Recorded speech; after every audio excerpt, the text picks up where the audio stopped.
Atmospheric pressure के बाद आता है गेज प्रेशर। गेज प्रेशर क्या होता है? ये आप कह सकते हो वो प्रेशर जिसको हम एटमॉस्फेरिक प्रेशर के रेस्पेक्ट में मेज़र करते हैं उसको हम गेज प्रेशर कहते हैं। ठीक है, जब आप मेजरमेंट्स करोगे तब आपको क्लियर होगा कि गेज प्रेशर एक्चुअल में होता क्या है। इसकी जो वैल्यू है, अगर किसी पॉइंट पर जो प्रेशर है वो एटमॉस्फेरिक प्रेशर से ज़्यादा आ रहा है यानी कि अबव है, तो इसकी वैल्यू जो होती है गेज प्रेशर की वैल्यू पॉजिटिव होती है। और अगर किसी पॉइंट पर प्रेशर की जो वैल्यू है वो एटमॉस्फेरिक प्रेशर से कम है तो गेज प्रेशर जो होगा वहाँ पर वो क्या होगा?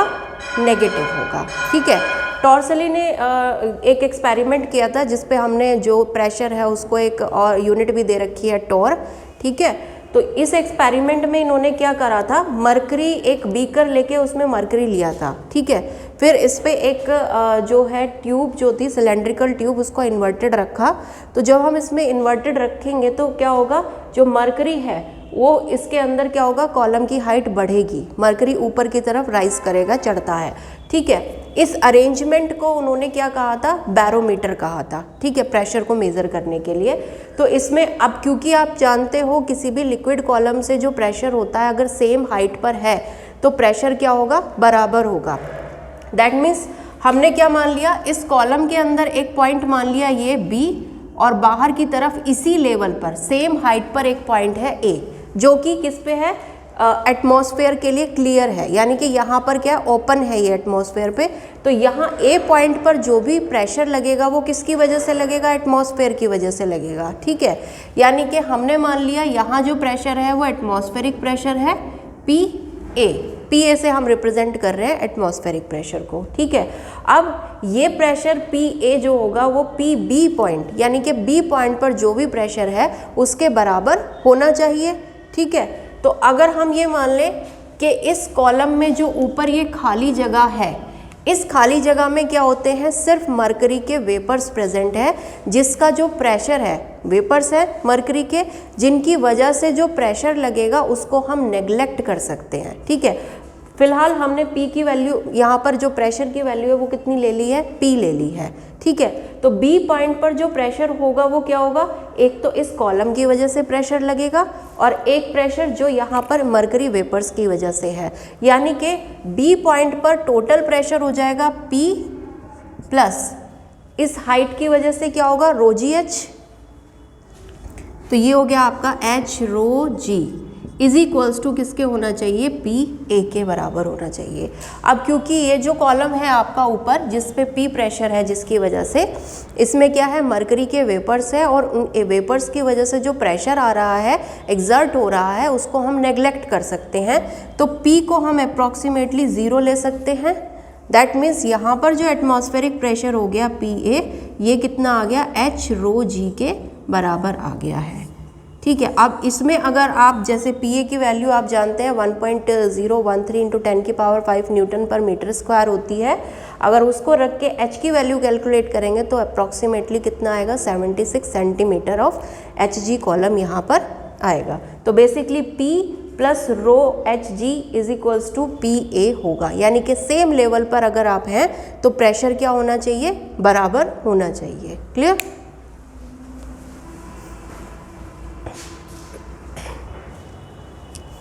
अब मान लीजिए हम किसी बीकर में कोई भी लिक्विड ले रहे हैं। ठीक है, कुछ भी हो सकता है, वाटर भी हो सकता है, और वो क्या है, उसका एक सरफेस ओपन है एटमॉस्फेयर के लिए। हमने एक पॉइंट इसके सरफेस पे मान लिया जो कि ओपन है एटमॉस्फेयर के लिए। तो इस A पॉइंट पर जो आपका प्रेशर होगा वो किसकी वजह से लगेगा, एटमॉस्फेयर की वजह से लगेगा। तो A पॉइंट पर जो प्रेशर है उसको हमने PA मान लिया है जो किसके बराबर होगा, एटमॉस्फेरिक प्रेशर के बराबर होगा। ठीक है, अब B पॉइंट जो है वो A पॉइंट से H डेप्थ नीचे है। ठीक है, हमने कोई भी एक पॉइंट कंसिडर कर लिया है B जो A से कितना नीचे है, H नीचे है। तो इस B पॉइंट पर जो प्रेशर होगा जिसको हमने क्या मान लिया, P मान लिया, तो ऑब्वियसली वो किसके बराबर होगा, A पॉइंट पर जो भी प्रेशर लग रहा है और A से B का जो ये कॉलम है लिक्विड का, इस कॉलम की वजह से जो प्रेशर लगेगा। ठीक है, that means P is equals to आप लिख सकते हो PA plus H rho G, जहाँ पे रो क्या होगी, इस लिक्विड की डेंसिटी होगी। अब इस इक्वेशन में अगर आप देखें तो P minus PA is equals to क्या आ गया, H रो जी। ये क्या शो कर रहा है कि जो प्रेशर है वो एटमॉस्फेरिक प्रेशर से कितना एक्सेस कर रहा है, कितना आगे जा रहा है, इतना एच रो जी कॉलम आगे जा रहा है। ठीक है, ये क्या बता रहा है हमें, एक एक्सेस प्रेशर बता रहा है कि एटमॉस्फेयर के कंपैरिजन में कितना एक्सेस प्रेशर है। तो ये जो P माइनस पी ए है यही आपका क्या होता है, गेज प्रेशर होता है। जो ये एक्सेस प्रेशर है इसी को हम क्या कहते हैं, गेज प्रेशर कहते हैं। ठीक है, अब यहाँ पर देखो अगर P greater than P A होगा, यानी कि किसी भी पॉइंट पर जो प्रेशर है वो एटमॉस्फेरिक प्रेशर से ज़्यादा होगा, दैट मीन्स अबव होगा, तो जो आपका P गेज है यानी कि जो गेज प्रेशर है उसकी वैल्यू आपके पास कैसी आएगी, पॉजिटिव आएगी। ठीक है, और अगर प्रेशर जो होगा वो पी ए से कम यानी कि एटमॉस्फेरिक प्रेशर से कम है तो यहाँ पर P गेज की वैल्यू जो होगी वो नेगेटिव आएगी। यानी कि P गेज की वैल्यू पॉजिटिव भी हो सकती है और नेगेटिव भी हो सकती है। क्लियर।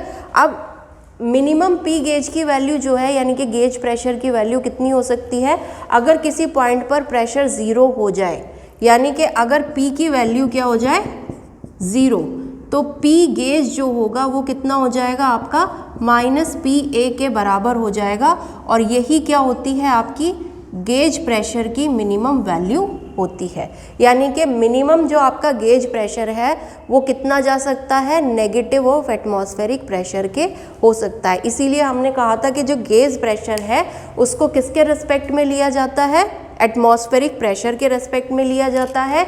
अगर किसी पॉइंट पर प्रेशर की वैल्यू एटमॉस्फेरिक प्रेशर से ज़्यादा है तो इसका मतलब वहाँ पर जो गेज प्रेशर है वो पॉजिटिव होगा, और अगर एटमॉस्फेरिक प्रेशर से कम है तो गेज प्रेशर वहाँ पर क्या होगा, नेगेटिव होगा। क्लियर।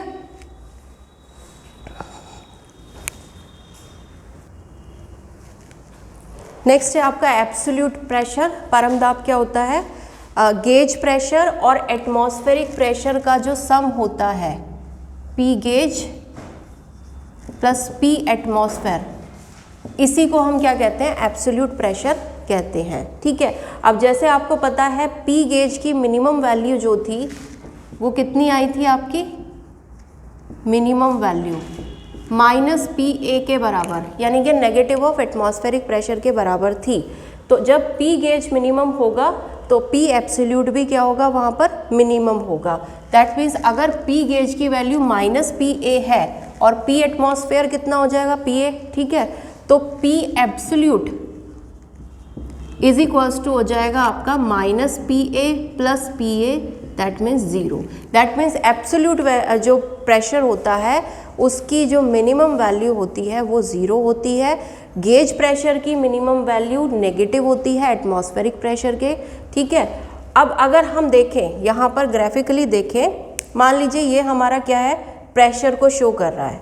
यहाँ पर जो सबसे नीचे वाली जो लाइन है, जो सबसे नीचे वाला पॉइंट है, इसको हम कहते हैं वैक्यूम पॉइंट, यानी कि यहाँ पर जो प्रेशर होगा वो ज़ीरो होगा। ठीक है, दैट मीन्स यहाँ पर किसी भी तरह का प्रेशर एक्सर्ट नहीं हो रहा है, तो प्रेशर क्या हो गया, ज़ीरो हो गया। एब्सोल्यूट प्रेशर, गेज प्रेशर जो होता है, पहले ये देख लो, यहाँ पर ये लाइन क्या दे रहे हैं हम, एटमॉस्फेरिक प्रेशर से दे रहे हैं। ठीक है, गेज प्रेशर की वैल्यू क्या हो सकती है, पॉजिटिव भी हो सकती है। पॉजिटिव कब होगी, जब प्रेशर एटमॉस्फेरिक प्रेशर से ज़्यादा होगा। नेगेटिव भी हो सकती है, नेगेटिव कब होगी, जब प्रेशर एटमॉस्फेरिक प्रेशर से कम होगा। और एटमॉस्फेरिक प्रेशर और गेज प्रेशर, पॉजिटिव या नेगेटिव जो भी है आपका, इन दोनों का सम जो होता है वो हमें क्या देता है, एब्सोल्यूट प्रेशर देता है। दैट मीन्स एब्सोल्यूट प्रेशर किसके बराबर होगा, gauge pressure plus atmospheric pressure के बराबर होता है। और गेज प्रेशर क्या होता है, जो भी एक्सेस प्रेशर वहाँ पर लग रहा है किसी भी पॉइंट पर, उसको हम क्या कहते हैं, गेज प्रेशर कहते हैं, जिसको एटमॉस्फेरिक प्रेशर के रेस्पेक्ट में मेज़र किया जाता है। ठीक है, अगर एटमॉस्फेरिक प्रेशर से ज़्यादा है तो पॉजिटिव और कम है तो नेगेटिव होता है। तो यहाँ से अगर हम देख रहे हैं ये एटमॉस्फेरिक प्रेशर है, अगर प्रेशर ज़्यादा होगा तो P पॉजिटिव की तरफ जाएगा। ठीक है, कोई भी वैल्यू हो सकती है, तो तब atmospheric pressure plus gauge pressure का जो भी सम आएगा उसको हम क्या कहेंगे, एब्सोल्यूट वैल्यू कहेंगे। ठीक है, और अगर कम होगा तो P गेज की वैल्यू नेगेटिव में जाएगी। तो ये क्या होता है आपका एटमॉस्फेरिक प्रेशर, गेज प्रेशर और एब्सोल्यूट प्रेशर।